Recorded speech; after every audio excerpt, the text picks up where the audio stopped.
नमस्कार शेतकरी बांधवांनो, कसे आहात? पीक पाणी या यूट्यूब चॅनलमध्ये पुन्हा एकदा सर्वांचं मनापासून स्वागत। आज आलो आपण जालना मंडीला। या ठिकाणी आपण प्रत्यक्ष शेतकऱ्याकडून जाणून घेऊया वांग्याचा बाजारभाव व ते त्यांनी कोणत्या जातीचं वाण लावलं व किती क्षेत्रामध्ये त्यांनी लागवड केली। या व्हिडिओमध्ये आपण पुढे थोडक्यात त्यांच्याकडून माहिती घेऊया की ते ही शेती वांग्याची शेती किती वर्षापासून करतात व त्यांना किती दिवसाचा अनुभव आहे व त्यांना ही शेती पुरती का, त्यांच्याकडून आपण जाणून घ्या। सर्वप्रथम आपलं नाव सांगा संपूर्ण। राजू देवदास चव्हाण, राहणार राणी उंचेगाव। आपण कोणत्या जातीची लागवड केली वांग्याची? पंचगंगा सुपर गौरव।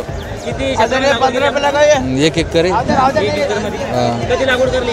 ही जानेवारी। हां, सुरुवात कधी झाली त्याची? शिमग्याला झाली ती मार्च महिन्यात। सुरुवातीला काय भाव भेटला आपल्याला? सुरुवातीला काय 50, 100, 150 कॅरेट।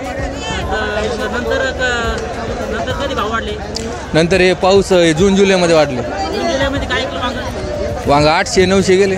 800, 900 पण माल निघत नव्हता ना त्यावेळेस। माल कमी निघत आहे। हां, आता काय रेट चालू आहे वांग्याला? आता 300, 400। 300-400 रुपये चालू आहे। हां, तर 1 एकर क्षेत्रामध्ये किती निघत माल आहे? माल आता रोजचे 10-12 कॅरेट निघते समजा। दररोज समजा। हां, मजूर किती लागतात तोडाला? मजूर 4 जण लागतात। 4 जण लागतात। तर मग याच्यावर प्रमुख रोग कोणता पडतो? हां, रोग कोणता पडतो याला? पैसे प्रमुख शेंडाळे, शेंडाळी व पांढरी माशी का? पांढरे माल, तुडतुडे। फवारणी किती दिवसानंतर केला? 6-7 दिवसानंतर। या ठिकाणी आपला शेतकरी बांधवांना खूप छानपैकी माहिती सांगितली आहे। या व्हिडिओमध्ये आपण इथे थांबूया। हा व्हिडिओ आपला आवड असेल तर व्हिडिओ लाईक व शेअर करा व आपल्या पीक पाणी या यूट्यूब चॅनलला सबस्क्राईब करा।